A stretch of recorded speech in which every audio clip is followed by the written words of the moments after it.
Diwangsuk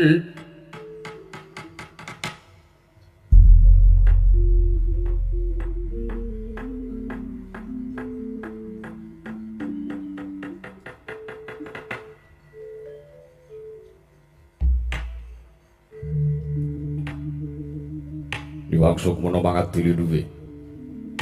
Ono saswentaning sejagat wasariku Bathara. Ulangi Paman Pate Arya Sengguni. Paman Pate Arya Suman.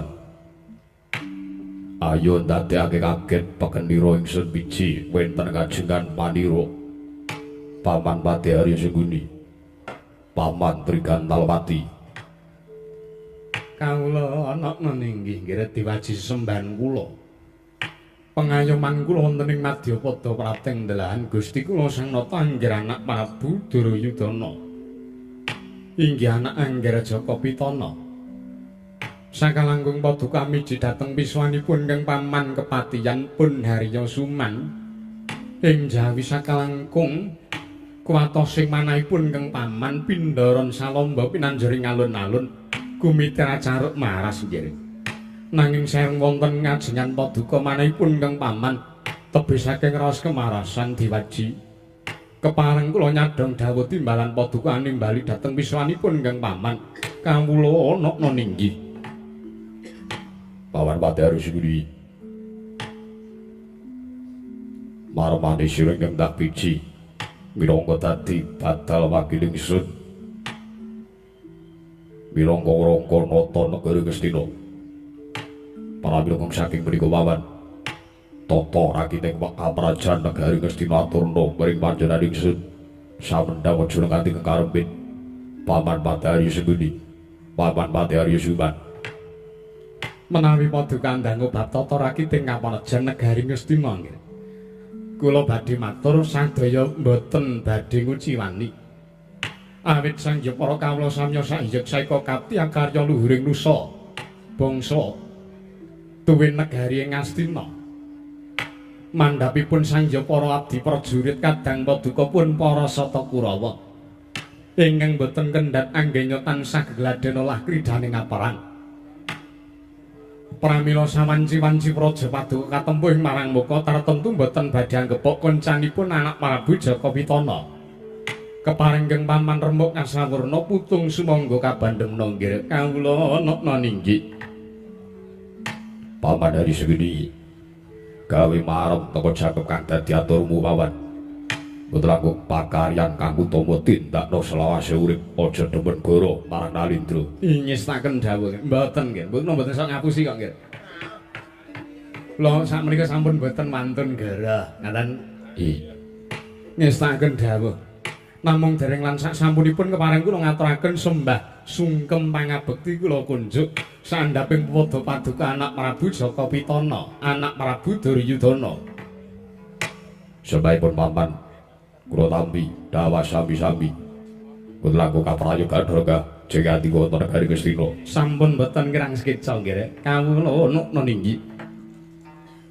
Nutuwangi pupun man. Pupun ujug paman Kumbayana. Popo Prambaturna sarawuh paduka wonten warja negari Ngastina najan kang putraku Jaka Pitana katuraken pasegan para krami dening pambagya raja mugi konjo wonten karsa paduka Popo Prambaturna Popo Prambaning Sukalima. Lole mentos waru gembal manyar-manyar do ning dukul kenalan dadi alah dadi wanade.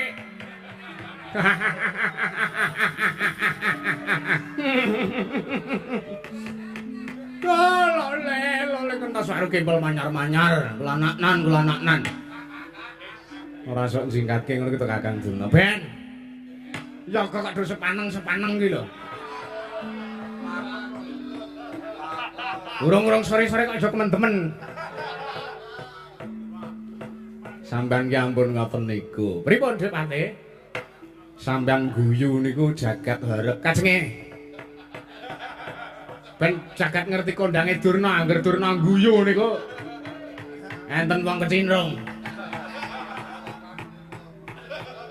Popo Prambaturna. Iye, nyuwun sewu nggih, nyuwun mapunten kula gadhahi saged ngatus pengaten menika. Pengangkah kula namung damel pasedherean kemawon. Mugi-mugi saya tansah mangke wilujeng kalih sinten kula mboten mangke angen setunggal punapa. Amin. Nggih, kula bantu. Asung pasegan panakrami sampun kula tampi nggih pambagya raja ki sampun kunjuk. Sawan kula mboten wonten angan setunggal punapa tebih saking rubeda kepareng kula ngaturaken salam taklimipun ingkang Bapak ing Sakalima mugi kunjuk wonten ngarsa Paduka Anak Prabu Jaka Pitana, Anak Angger Ngastina, Anak Angger Kurupati. Sampun kula tampi karya Panglingga Werda. Apawana kabagyan gesangipun Kang Putra Bapatuna. Nggih. Mboten aku kaprayogan karo Paduka wonten Praja Negari Ngastina. Sampun boten kirang sekecom kira Anak Prabu Jaka Pitana. Apa dene sira katanggu Dimas Kartowarma? Sira tapiji ngadhep ning Praja Negara Ngastina padha kandheran sesapatamu Kartowarma. Baunuk-nuk iki diwaji sembah kula. Pengayoman kula wonten ing Madyapada Prating delahan Gusti kula Sang Nata Sinuhun Prabu Duryudana. Pantar sabta Paduka miji dhateng wiswan kula. Tebih saking rubeda sowan kula sinuwun. Mboten langkung kula ngaturaken sembah. Sungkem pangabekti kula kunjuk sandhaping Pada Paduka Kanjeng Koko Prabu Jaka Pitana, Koko Prabu Duryudana. Atur bukti wis satompa pangestunipun Kakang Betampanana Yayi Kartomarma. Sampun sanget tanggen kawula pundi kapetekaken turing jeje rumeketing pardaya dadosaken cahya ner cahya daging rah kayiwanan Koko Prabu prayogan kanggo ngadhep sampun boten kirang sekeca. Nuwun mangke Koko Prabu. Koko Prabu Baladewa. Koko Prabu ing mantura iki Koko Prabu Balarama. Rawuh Paduka wonten Praja Negari Ngastina mugi mangke karaharjan ingkang arayi pun Jaka Pitana ngaturaken pambagya raharja mugi kunjuk Koko Prabu. Ya jagat pangestu ngrayu Bathara jagat Patendra Jaladewaku. Walah dalah. Yayi. Yayi Prabu Duryudana, Yayi Prabu Jaka Pitana. Sakalangkung bombong manehipun ingkang ngraka ing Mandura sang kula tampi pambagya raharjanipun Yayi Prabu Jaka Pitana. Anggen kula saha wonten Praja Negari Ngastina tebih saking rubeda. Kalis nering sambikala sowan kula mboten manggalangan setunggal punapa. Sampun kula tampi wondene kosok wangsulipun ingkang ngraka ing Mandura. Ngaturaken salam taklim kula mugi kunjuk wonten ngarsa Paduka Yayi Prabu Duryudana, Yayi Prabu Jaka Pitana. Sampun saged anggen kawula pundi dadosaken bebingah tumraping manahipun ingkang arahipun Jaka Pitana. Boten langkung arawuh Paduka mugi kaskecakna. Sampun boten kirang prayogi Yayi. Nuwun wonten mangandika dawuh Paduka Anak Prabu Baladewa. Sakalangkung ingkang paman ngaturaken pambagya raharja nggih. Paman Sengkuni wilujeng sowan kula boten manggalangan setunggal punapa. Kaprayogaken rawuhipun sampun boten kirang sekeca paman. Oh, Anak Angger Baladewa wilujeng rawuhipun nggih. Paman Kumbaya nggih. Sowan kula mboten wonten angan setunggal punapa paman. Sungkem kula kunjuk dhateng Paduka Paman Durna minangka pepundhen kula inggih sesepuh kula. Kula tampi dawas sami-sami. Oh, mboten langkung kaprayogakna lenggah Paduka Anak Prabu Baladewa. Sampun boten kirang prayogi Bapak Durna. Nuwun sewu Koko Prabu. Koko Prabu Baladewa. Kula wonten dawuh Yayi. Sewu lepati agung pangaksami. Karana kula lancang upawantun ngrawakaken tedhak Paduka wonten Praja Negari Ngastina. Sayakti wonten kegimbulaning manah ingkang kedah kula aturaken.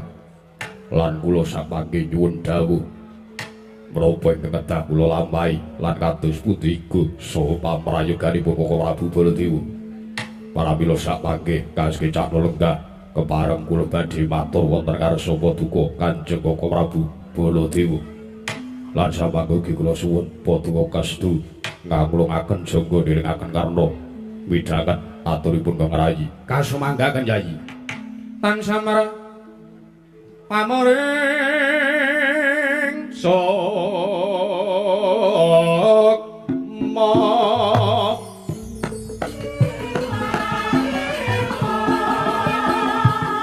Sinuksmaya winangya ing sepi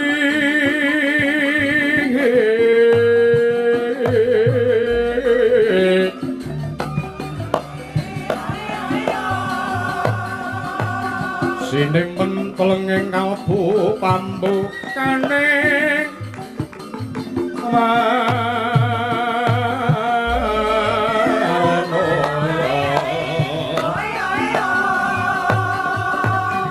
Parlen saking liya playa bengan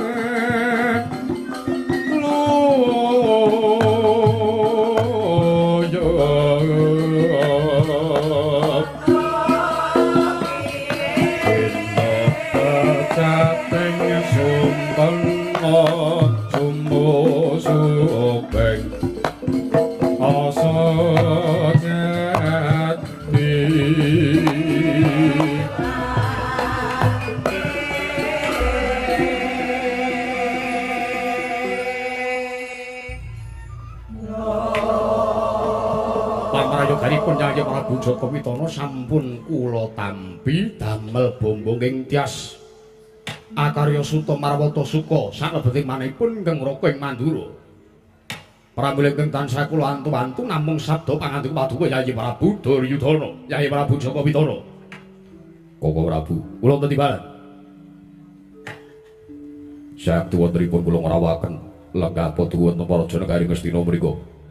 Kula namung kepengin midhanget pangandikanipun Prabu Baladewa babagan impen utawi sasmita ingkang sapangge kula wau dalu kula tampi saking para Jawata bilih kula kinten anggaya wujuding kanugrahan utawi wahyu kekaran wahyu panca manunggal. Koko Prabu wonten sabda pangandikanipun para Jawata ingkang arahipun Joko Witono kedah gayuh kanugrahan mriku. Ananging jika lawan perkewo manihipun kang arahipun Joko Witono kedah kados pundi sarananipun lan wonten pundi lumarapipun kula kedah anuju kanugrahan wahyu panca manunggal mriku badhe tumedhak wonten pundi durungipun lan sapangge menawi estu kula pun werangaken lan kula nampi dawuh saking para Jawata bilih kula kedah gayuh kanugrahan kasebat lajeng menapa ingkang kedah kula lampahi lan sarana menapa ingkang kedah kula tempuh. Koko Prabu Balarama. Walah dalah ya jagat pangestu karo wayah Bathara jagat.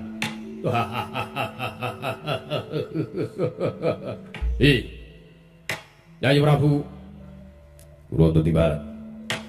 Kula badhe matur sepisan kula remen lan sepisan ingkang raka ing Mandura nderek manyayu bagya. Awit menapa? Awis-awis kadang kula inggih paduka Nyai Prabu Joko Witono mandhapipun dhumateng para Sata Kurawa menika pikantuk sasmita pikantuk dawing dewa kinen gayuh kanugrahan. Nanging elok timen kawontenanipun sak mangke Paduka Nyai Prabu Joko Witono kedah gayuh kanugrahan kengaran wahyu panca manunggal. Yo Yayi ingkang raka mahyu bagya ingkang raka remen nderek mangayu bagya lan syukur binagi sewu bilih sak mangke kadang kula pun para Sata Kurawa kadhawuhan gayuh kanugrahan menika. Katuraken panuwun. Nanging wos manten aturipun teng raka menika sampun ngantos dipun damel ropian-ropian rumiyin. Ayo menapa? Paduka sakedang menika dereng kasembatan gayuh kanugrahan menika. Kula nembe mangayu bagya awit Paduka Nyai Prabu Duryudana menika pikantuk sasmita saking ngarsanipun para Jawata. Kamontening jagat menika tangeh kelampahipun nampi sasmitaning dewa menawi titah menika mboten dipun pilih dening Gusti kang akarya loka. Pramila gandeng kadang kula pun para Sata Kurawa menika kalebu titah ingkang dipun pilih. Sakmangke kula aturi midhanget igahipun ingkang raka ing Mandura. Mriku ingkang kula antu-antu Koko Prabu. Kula nuwun sewu Yai. Syaratipun tiyang ingkang badhe gayuh wahyu menika gampil sejatosipun gampil. Gampil ingkang nglakoni nanging angel ingkang nampi. Kenging napa mekaten? Wonten jagat menika 1000 cacahipun tiyang ingkang sagah nampi bebungah 1000 cacahipun tiyang ingkang sagah nampi kanugrahan nanging namung wonten setunggal paribasanipun ingkang sagah laku prihatin. Liripun menapa? Nuwun sewu. Syaratipun tiyang badhe gayuh kanugrahan menika kedah laku prihatin. Lah laku prihatin menika jlentrehipun menapa kemawon? Sepisan kedah laku tapa brata. Ngalah tananggunggung diri pasrah sumarah wonten ngarsanipun Gusti Kang Karya Loka.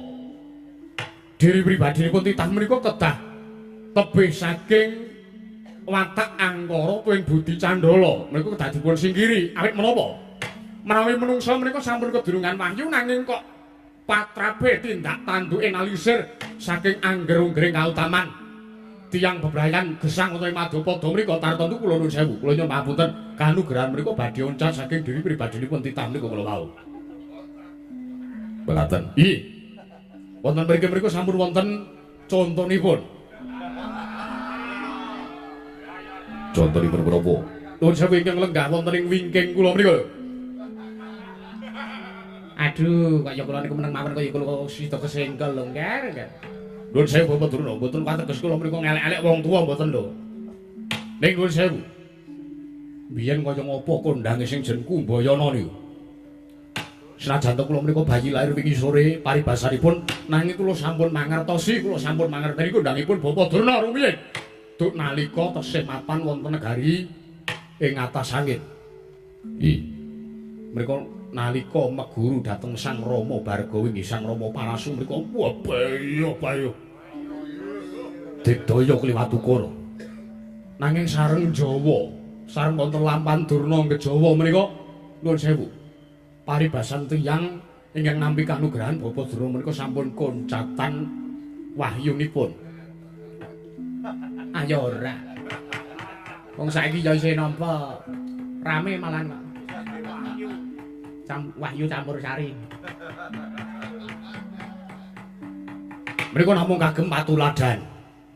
Nanging nuwun sewu sampun ngantos dipun anggep bilih Bapak Durna menika tiyang ingkang boten kajen, boten katarima gesangipun sampun ngantos nggadahi panyukra ingkang kados mekaten.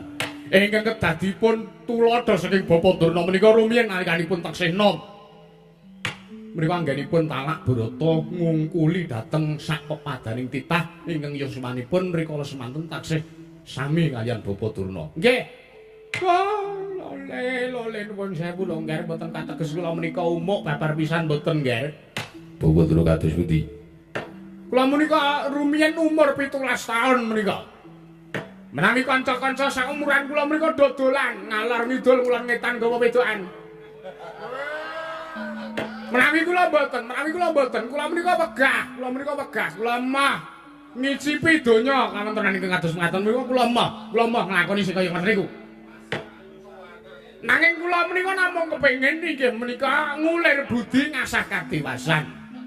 Kula nggadahi paugeran dhateng gesangipun ingkang Bapak Sukalima, mumpung isih enom aku tak getol nglakoni prihatin, aku tak banter nggonku nglakoni tapa brata. Nyatanipun samangke tundhanipun sareng kula meguru dhateng Sang Rama Parasi nggih Sang Rama Bargawa. Mbah, tundhanipun kula menika nggadahi guna kasekten, nggadahi guna kaprawiran ingkang langkungi dhateng titah sanes wonten ing Madyapada menika. Nanging nuwun sewu. Samangke sampun ngantos ingkang dipun tuladha, ingkang dipun ulat saking anggen kula nglampahi tapa brata menika hasile sampun ngantos mawas hasilipun. Nanging Paduka Prabu Jaka Pitana menika kedah ngajeni tuwin kula maosi bilih laku menika kedah dipun ajeni, laku menika kedah dipun pundi-pundi. Sing penting kula utawi panjenengan menika sampun nindakaken laku tapa brata utawi laku priatos, perkara hasile menika dipun penggalih kentun kemawon. Mekaten. Iya, menawi kula pancek kok, Ger. Pancen niku lho, yakin. Basa napa niku? Basa Sunda. Menawi ingkang Bapak Sukalima menika sampun pancet. Menawi Paduka Anak Prabu Jaka Pitana menika kestu nindakaken prihatin, kestu nindakaken tapa brata lan sapanunggalipun. Wahyu panca manunggal badhe langgeng wonten anggaripun Paduka Anak Prabu Jaka Pitana. Mekaten. Nggih. Ngaturaken panuwun tanpa pepindhan. Nanging kula kinten sanesipun pangandiga ing mriku kula wau Bawa Badruna. Kula wonten dawuh. Kula kinten taksih wonten pangandiga ingkang sanes. Inggih ingkang sanes. Kula ugi gadhahi pamanggih. Nanging nuwun sewu pamanggih kula menika benten kaliyan anak Prabu Baladewa menika benten. Lha menapa tiyang gesang Trimadya Pada menika kedah saged maklumi dhateng samining gesang. Ya nek pancen penemune Durna ki beda, anak Prabu Baladewa sampun ngantos duka lho, Nger. Boten Bapak Durna. Nggih. Kula ugi udu rembak babagan anggenipun anak Prabu Jaka Pitana kedah laku prihatos, menika kula sarujuk. Nanging nuwun sewu, Nger. Wonten pundi dunungipun titah ingkang badhe laku prihatos menika tan murung sak mangke. Namung badhe nilaraken dhateng kawontenan kaprajan negari Ngastina. Teges menawi sak mangke paduka anak Prabu Jaka Pitana menika nindakaken laku tapa brata, teges menika nilar negara Ngastina. Menawi negara Ngastina dipun tinggal, lan apa mboten mesake kawontenanipun para kawula. Tundhanipun aturipun ingkang Bapak Ingsa Kalima, kula namung badhe matur bilih sejatosipun paduka anak Prabu Jaka Pitana menika mboten perlu, mboten sandadak laku tapa brata. Awit menapa? Tiyang ingkang badhe laku tapa brata nggayuh wahyu. Yen to titah menika sampun antuk wujuding kanugrahan utawi wahyu menika tundhanipun kamulyan, tundhanipun katentreman, tundhanipun kabegjan. Kamangka kula nuwun sewu paduka anak Prabu Jaka Pitana menika sampun nggayuh sedaya ingkang kula aturaken menika kala wau. Mulya ya entuk, beja ya entuk, tentrem ya entuk, sugih ya entuk. Cobi to. Leres. Pramila mboten wonten ginanipun menawi paduka anak Prabu Jaka Pitana anggenipun badhe nggayuh kanugrahan kok kedah ketayalan laku tapa brata nindakaken prihatos menika mboten sah. Beborosi anggaran. Mekaten Bapak Durna. Nggih. Awit mengeti anggaran daharan wonten ing pawiyatan kula menika sampun kathah sanget. Para siswa-siswa kula menika paringi daharan menika sampun beborosi. Langkung-langkung tiyang ingkang badhe laku tapa brata menika abot sanggane tuwin ingkang badhe laku tapa brata laku prihatin menika ragate ya gedhe. Pramila gandeng sampun nggayuh kanugrahan menawi ndaraturipun ingkang Bapak Ingsa Kalima menawi kekeh badhe nggayuh wujuding kanugrahan kang aran Wahyu Panca Manunggal kula aturi midhangetaken atur kula. Mekaten. Nggih. Ingkang dadosaken tandha kitaken salebetting manahipun ingkang putra Ngastina wardinipun Panca Manunggal menika menapa? Lah menika ingkang badhe kula aturaken. Panca Manunggal menika wis ngarani Panca Lima Manunggal dadi siji. Panca menika tegesipun para Pandhawa. Mekaten. Inggih, sejatosipun paduka anggenipun pikantuk sasmita saking kersanipun para dewa menika namung minangka apus-apusipun para dewa dhateng kersanipun anak Prabu Jaka Pitana. Awit menapa Panca Manunggal menika sejatosipun kanugrahan menika badhe dipun paringaken dhateng kersanipun para Pandhawa. Kakang Durna, pripun Desuni? Sampeyan kok iso ngendika kaya ngono dasare apa? Kowe yen entuk sasmitaning dewa, kowe entuk wangsiting Jawata. Wangsiting Jawata ngandhake pripun? Dewa ngandhake kalih kula ngendika kalih kula. Panca Manunggal menika sejatine anak Prabu Jaka Pitana mboten menang gayuh. Nanging ing menang gayuh utawi kasinungan kanugrahan Panca Manunggal menika inggih pun para Pandhawa, mboten wonten sanes. Mekaten Kakang Durna. Nggih. Lajeng serananipun kados pundi? Kamangka anak Prabu Jaka Pitana menika kepengin sanget kadunungan kanugrahan kengaran Wahyu Panca Manunggal menika kala wau. Lah gandeng sampun setengke badhe gayuh Wahyu Panca Manunggal menika mboten sajane mung para Pandhawa. Serananipun gampil Dik Pate. Serananipun menapa? Senanane gampang. Wahyu menika ibaratipun benalu. Lho. Wahyu kok malah benalu-benalu ki ama lho, Kang. Nggih. Ingkang nemplek wonten inangipun. Lah inangipun menika para Pandhawa. Nek benalune ben iso oncak, inange kudu dipateni. Ngaten. Oh, alah inange kudu dipateni. Nggih. Lah inangipun menika kula wau. Inangipun menika para Pandhawa. Dadi nek anak Prabu Jaka Pitana menika kepengin gayuh wujuding kanugrahan kekaran Wahyu Panca Manunggal, Pandhawa kedah dipun pateni. Ben waju panca manunggal boten manjing wonten angganipun para Pandhawa lajeng manjing wonten angganipun para Sata Kurawa. Ngaten. Nggih. Ning nuwun sewu Kang, nuwun sewu ora kok teges kula ngepal lho Kakang Durna. Piye? Kurawa ki wis ping pira wae ngetokke anggaran nggo mateni Pandhawa. Endi siji wae sing kasembatan Pandhawa iso ora sah mati lah Pandhawa. Awake tatu wis endi sing iso gawe tatune Pandhawa? Pun tau napa dereng? Dereng. Lah nek urung tau niku nuwun sewu. Sampeyan ngendika Pandhawa kudu dipateni lah wong mateni Pandhawa niku ora gampang. Gampang seranganipun Dik Patih. Kados pundi? Sampeyan aja ngembe lho, sampeyan aja ngembe kula. Kula mriku sampun matang-matang dados gurunipun para Pandhawa. Pandhawa menika muridipun ingkang Raka Ingsa Kalima. Nggih. Dadi sithik akeh kula mriku mangertosi karingkianipun para Pandhawa. Oh, ngaten. Iki mateni wong mriku syaratipun gampang. Niki kula buka sakniki mawon. Mbok menawa sing arep mateni wong. Pak Antil sampean iki parepatan agung kok malah. Badhe mateni para Pandhawa mriku seranganipun gampil. Kudu ngerti karingkiane. Mangga kula sampun ngertos karinggiyane Pandhawa menapa. Sepisan inggih menika karinggiyanipun Puntadewa. Puntadewa menika ceng sekti. Puntadewa menika nek nesu, iso dadi buta. Iso dadi buta. Nggih, teng pinggir dhewe wis dicabut. Nggih, nggih. Nggih lajeng karinggiyanipun Puntadewa menika senajan to dheweke digdaya ning piyambakipun menika ikhlas disuwun gesange. Tadi Kurawa menika mboten saged ngetokke anggaran ora saged ngetokke tenaga arep nggo mateni Puntadewa. Puntadewa menika dipun timbali wonten negara Ngastina nalika Puntadewa menika dipun paringi dawuh Puntadewa kowe arep tak pateni. Piyambakipun sampun manut, piyambakipun sampun mapan. Terus gletak, terus sirahe terus disalehke teng kasur. Terus dikapake, terus digarak. Terus Puntadewa dibeleh. Niku pun gampang, mateni Puntadewa pun gampang. Nggih, Kakang Durna. Nggih. Dijejeli gending sing angel-angel Puntadewa niku pun mati. Ngaten Kakang Durna. Nggih. Dadi Puntadewa niku ora sadadak digoleki karingkiyane wong sing diumbar Puntadewa menika namung ringkiye. Piyambakipun menika ibaratipun titah menika sampun mupus dhateng gesangipun piyambak. Oh, ngaten Kakang Durna. Nggih. Lajeng karingkiyanipun Werkudara. Karingkiyanipun Werkudara menika senajan to piyambakipun menika gagah.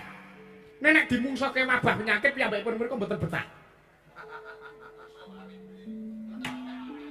Pisan penyakit ping pindho Werkudara menika wedi karo bojone. Oh, ngaten Kakang. Nggih.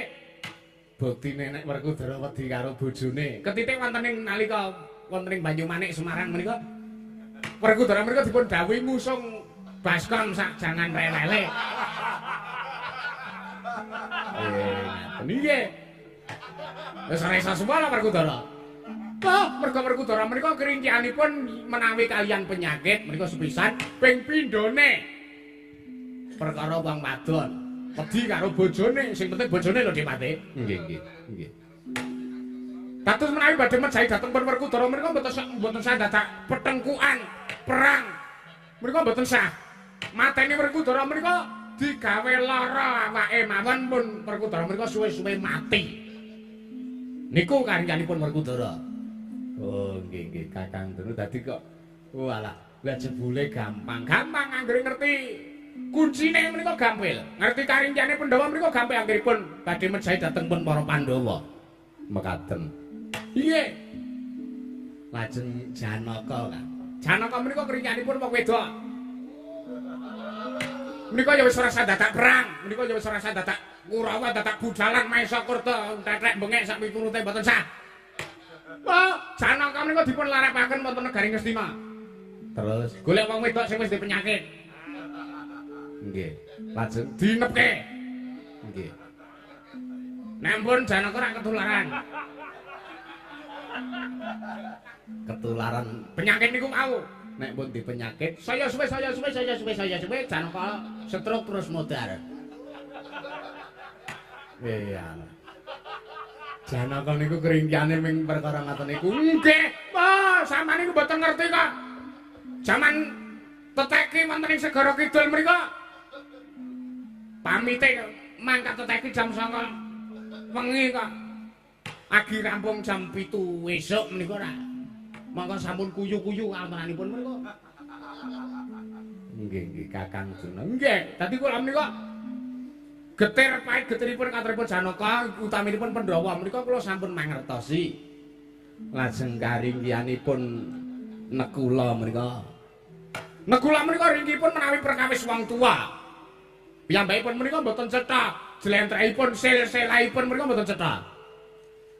Silsilanipun menika mboten cetha, Nekula menika.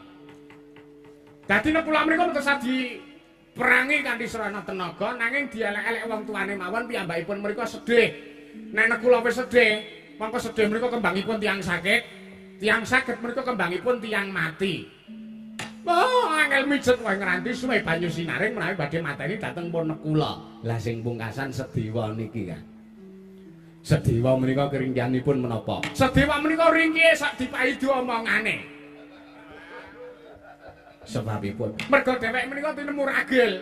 Lah bocah ragil menika akeh kalahe tinimbang menange. Oh, nggih. Aturipun Sedewa menika sak dintahi kalian kakang-kakangipun. Kalian Nekula, kalian Werkudara, kalian Janaka, kalian Puntadewa menika sak dintahi aturipun Sedewa menika. Senajan ta aturipun Sedewa menika bener, nanging para kadang-kadangipun inggih menika pun para Pandhawa mboten sami pitados kalian aturipun Sedewa menika kala wau.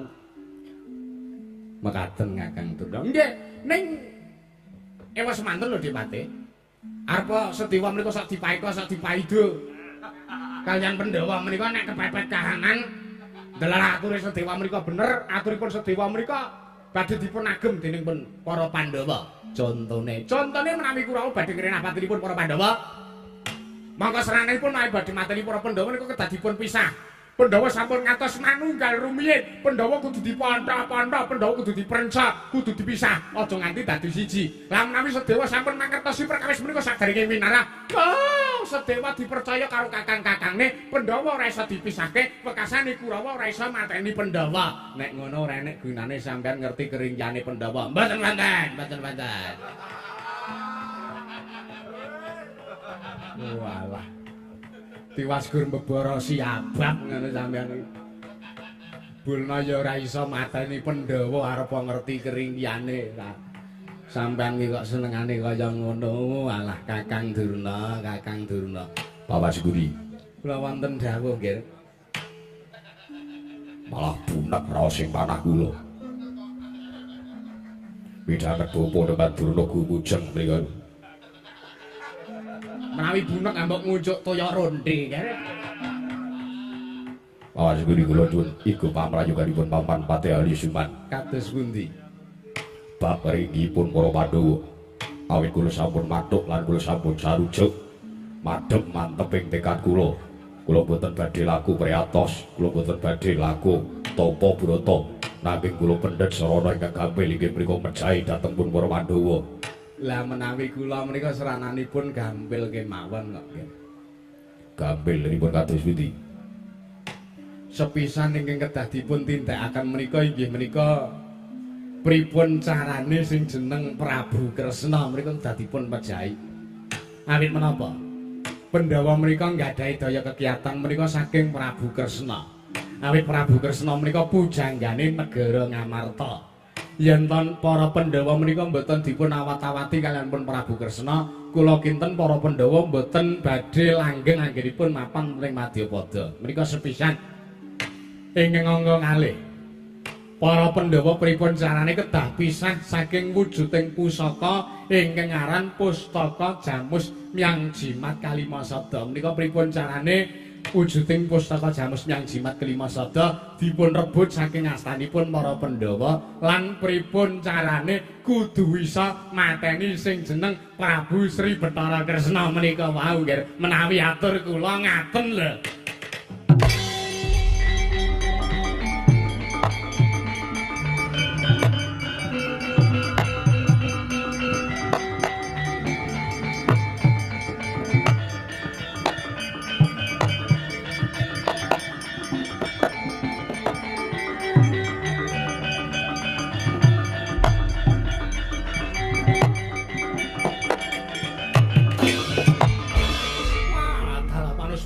jalanan sekertani baune iblis larat. Paman Seguni. Paman mati Arya Suman. Kula wonten dawuh nggih wah sajak ingkang kadangipun Werda Prabu Kresna mboten trima. Kula tak takon karo sampeyan. Kula tak nyuwun pirsa karo Paman Seguni. Kados pundi? Sampeyan niku wong tuwa napa bocah? Sampeyan niku wong tuwa napa bocah? Nggih wong tuwa ngaten bocah semenit teneng entek kempengan. Walah talas traya binatang druhun dimemonon marak. Walah sareng tak pitung-pitung bareng tak gagas, tak gelar, tak gulung. Negara Ngastina kuwi ora bakal entuk kanugrahan nek Sengkuni sing mapan negara Ngastina. Paman Seguni. Kula wonten dawuh. Sampeyan ngendika kaya ngono apa ora mawas? Sampeyan ngomong kaya ngoten niku apa ora mawas nek teng negara Ngastina niku lenggah kadange Werda Prabu Kresna. Kula tak takon. Kula takon karo sampeyan. Ngerti napa mboten nek kula niku kadange Kresna? Ya inggih ngertos. Kula ngertos. Menawi panjenengan menika kadang werdanipun anak Prabu Kresna kula ngertos. Ning sampean kok iso ngigoke nek Kresna kudu dipateni? Sampeyan iso ngigoke nek Kresna kudu mati saka panguwasane para Sata Kurawa. Nek Kresna mati mengko Pandhawa gampang dipateni. Nuwun sewu, nuwun sewu. Sampeyan niku wong tuwa sing ora ngerti tatanan, wong tuwa sing isane ngurusak kahanan wong tuwa pidak pejaratan. Nek ngeten carane niki sing dadi mungsuhe Kurawa seneng sinten-sinten. Walah sekawit kula mriku pun suwuni suwan wonten negari Ngastina mriku kula dipun suwuni go kan Yayi Prabu Jaka Witara. Kula sampun nigoke yen to Yayi Prabu Duryudana kedalaku tapa brata. Kula sampun nigoaken kados mekaten lah kok malah anak Prabu utawi Yayi Prabu Jaka Witara milih atur sampeyan. Lah takon. Monggo Srana ingkang kedah dipun tempuh lumantar aturipun Paman Seguni menika Srana kedah materi kadang kula. Wah, lah nek ngaten menika mboten wonten kekadangan angin wontenipun namung mungsuhan. Paman Pati. Saiki ijen lanang dolanang Baladewa apa Sengkuni sing tekaning pati? Oh, ngaten to sampean nggih. Nek sampean karep iki dadi pasulayan tak ajangi jembar nggih.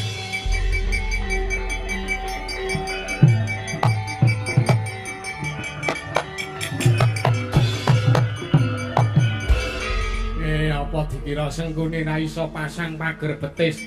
Kurawa. Midanget apa mboten? Krungu apa ora kowe Prabu Baladewa? Sengkuni wis nggawa rombongan Kurawa semene akeh.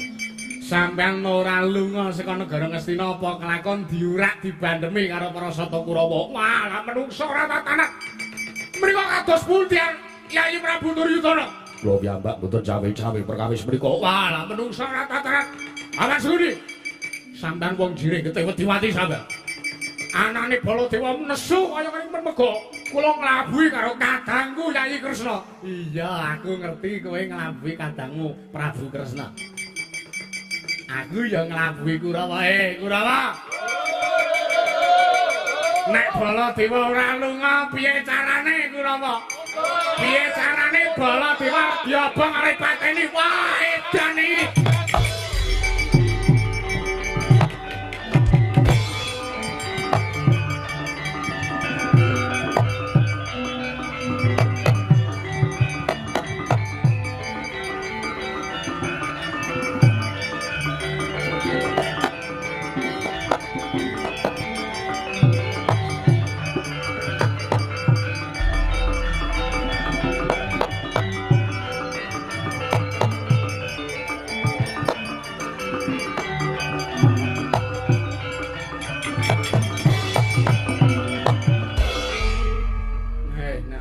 Tundung minggat mah mesake anak Prabu Jaka Witana. Pun nggih sak menika sampun kantun paduka milih badhe ngeboti aturipun Prabu Baladewa menapa badhe ngeboti atur kula kelan aturipun Kakang Kumbayana. Iki nggih. Oh, sak menika sampun kantun pilih mateni Pandhawa napa pilih ketayanan dadak aku tapa brata? Ya jagat Pangestu Kara. Bapak Durna. Kula wonten timbalan. Kula kok langkung mantep. Menawi sak mangke Pandhawa kedah pun mejahi. Nanging kula taksih bingung sarananipun kedatipun lampahi menapa. Katite senajan to Bapa pirsa karyanipun para Pandhawa. Nanging ketuga boten saged mejahi para Pandhawa. Nggih nuwun sewu. Bapa Durna kados pundi? Kula nggadahi anak murid. Kula nggadahi putra siswa sing lulus taun niki.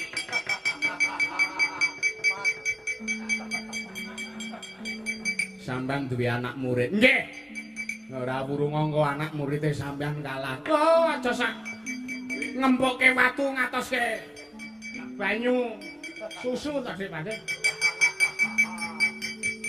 Sampeyan ora ngerti kaya ngapa anak murid kula kaya.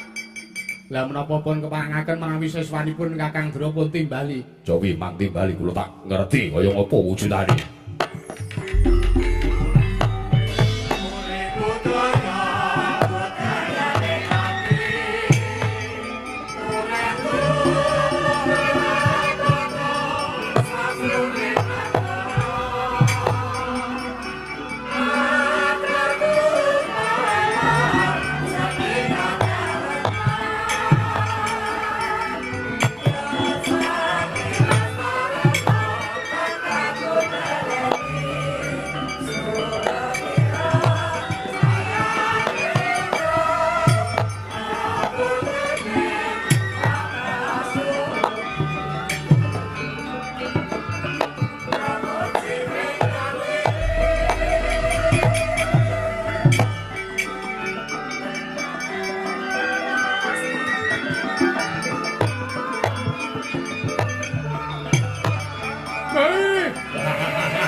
Sinungwati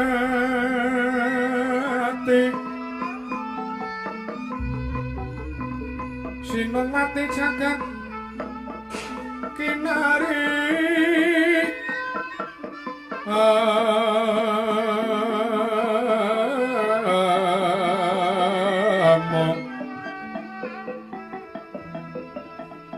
lumembah ombak ing samudra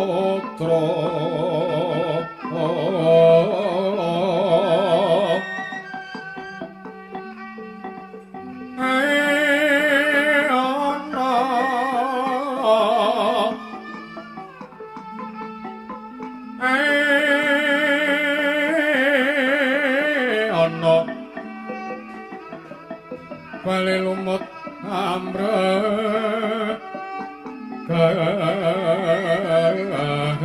langgeng awito dedenjing denjengan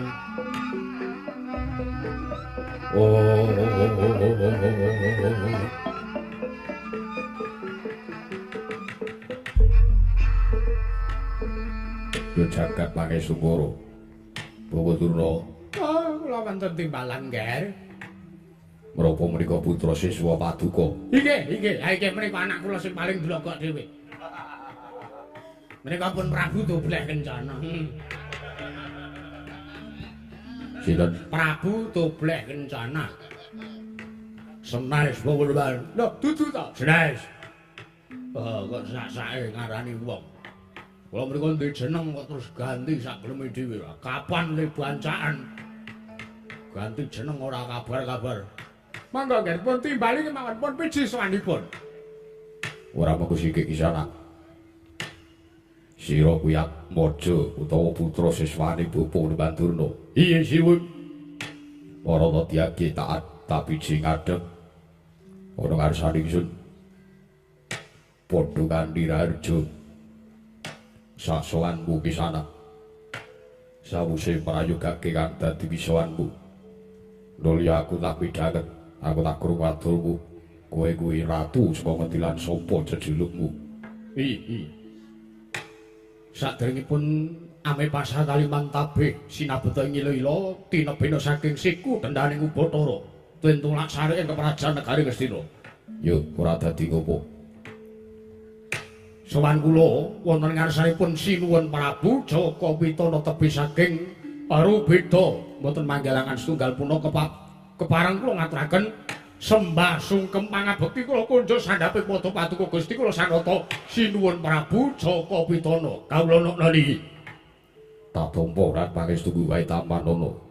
sampun saged anggen kula pundi sinuwun lajeng sakmantun menawi Paduka sudi mestani dhateng jasad kula awon tanpa werni kula mrika nalendra ing negari Masku Mambang wonten sejuluk kula pun Prabu Mijil Sulastri. Wah ya Mijil Sulastri aku lagi kelingan padha jeneng Gendhing ning ratune Gendheng kekajengipun Prabu Mijil Sulastri nalendra ing Masku Mambang. Kasihan lajeng sakmangke kula menika badhe mitra wontenipun kula pun piji ngadhep wonten kersanipun Sang Prabu Jaka Pitana menika wonten wigatos menapa Sekawit pancen aku duwe perlu kelawan jeneng kita Sang Prabu Mijil Sulastri. Perlipun ingkang para ana kejaba gandeng sakmengko panjenengan ingsun ya para Sata Kurawa keduga bakal nggayuh wujude kanugrahan kang aran Wahyu Panca Manunggal. Kamangka sarana niki kudu ditempuh ya kuwi patine para Pandhawa. Leres kula sampun midhanget rembakipun wonten ing ngajeng kala wau. Ya banjur ingkang arep tak terangake ana kersamu. Kira-kira sira Prabu Mijil Sulastri saguh apa ora mateni marang para Pandhawa? Sagah boten sagah. Waton mriku kagem kasugengan kamulyan negari Ngastina kula badhe nglampahi lan kula sagah mejahi dhateng pun para Pandhawa. Malah sampun dados prastyanipun ingkang abdipun Mijil Sulastri sampun. Kula menawi boten saged mateni ta mejahi dhateng pun para Pandhawa. Cilik sakmangke surup surya sirahipun Pandhawa gangsal kula aturaken gedhe ngenjang-enjang kula aturaken menawi kula mboten saged nglampahi menawi kula mboten saged wujudaken kula sagah minangka ijolipun. Saged dadi ijole tegese piye? Kula sagah menawi sak mangke kula nampi Pidanapati pranatan hukum negara Ngastina. Apa wis tantepi lair terus ing batinmu? Sampun. Bumi langit tangkep ingkang anyekseni dhateng aturipun ingkang abdi pun Prabu Mijil Sulastri menika siwun. Sikra-sikra yen permana kanca sikra ngrakit nawang sesangga.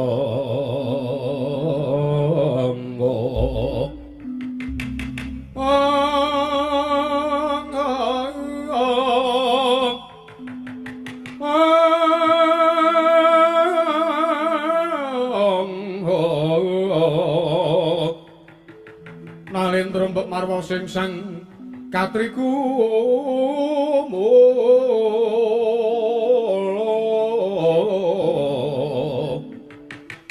katriku mulung mangromak ing wadya kurda reka kiri-kiri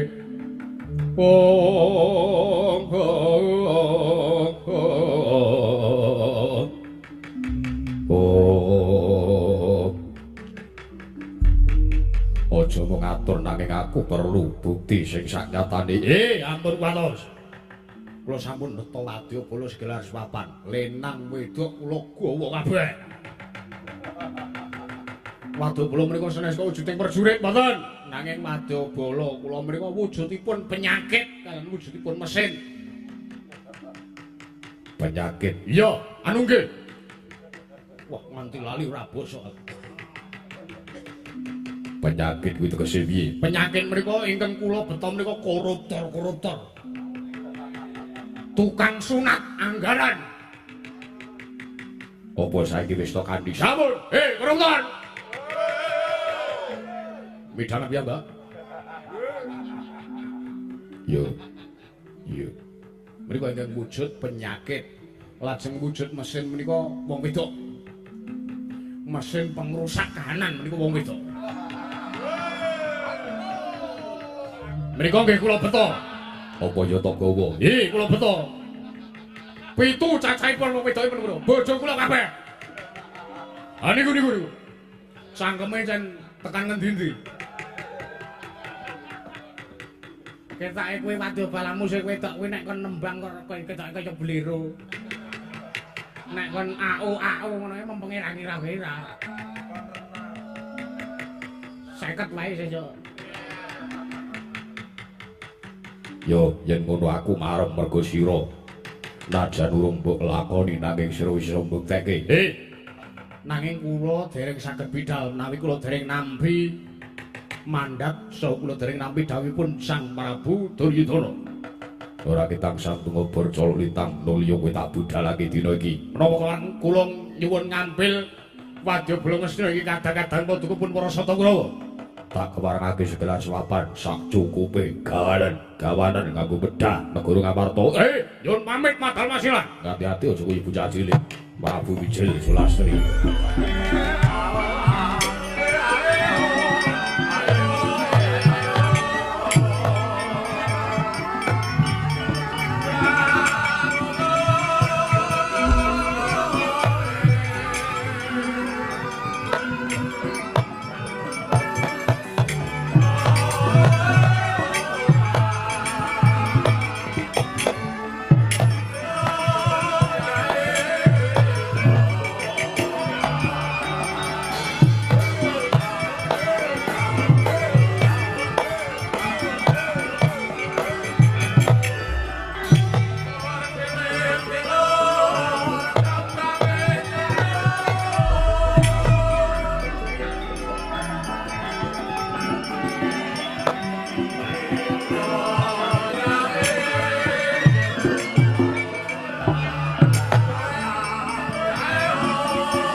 wayahipun para jagat.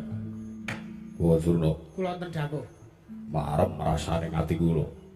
Najan dereng kasembatan hukum wujuding wahyu panca manunggal. Nggih, nek kula sing ndhawuhi murid kula niku tanpa kula panjenengan tangih lampahipun badhe marem nggih. Ngaturaken panuwun. Bapak Juni, Kula wonten dawuh nggih. Boten anggung samangke sampun kantos para sata Kurawa. Kentun kula aturi nderekaken tindakipun lampahipun Sang Prabu Wijil Sulastri. Ngestaken dawuh. Menawi mengke wonten budhalan Kurawa kula ken melu. Arep ketake Kurawa sing kalah. Ngetokke ragat akeh wis budhalan. Alah mon dinandra bla bla bla bla bla bla bla bluk. Wis kapalan menumpak jaran. Glelenge ra kira-kira Kurawa nek budhalan nek tekan nentata perang klekus modiar kabeh. Ya wis ora apa-apa to Kakang Dunu sampean ki aja ngepal sik. Wong saiki wis enek sing bantu. Murite sampean sing jenenge Prabu Mijil Sulastri ini.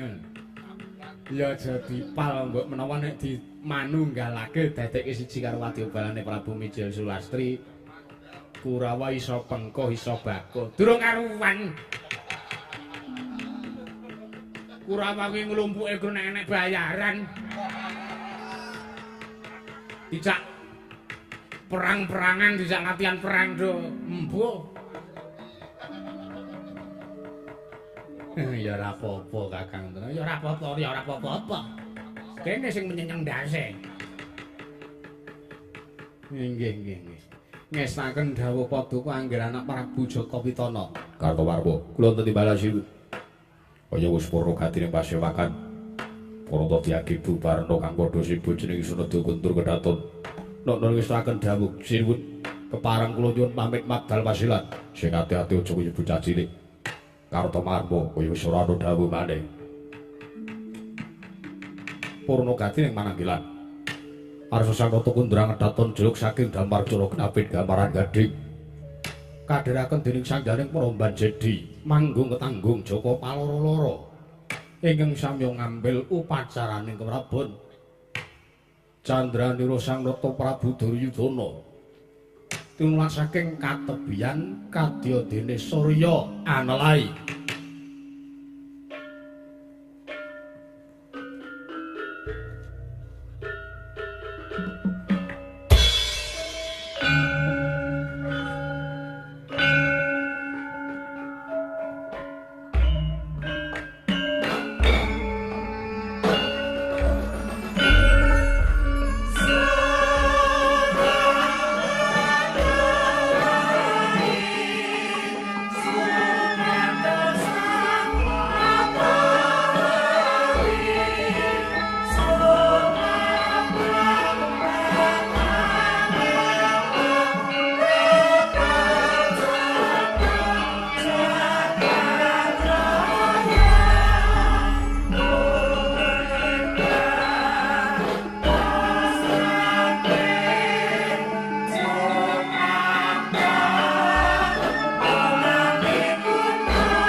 Thank you.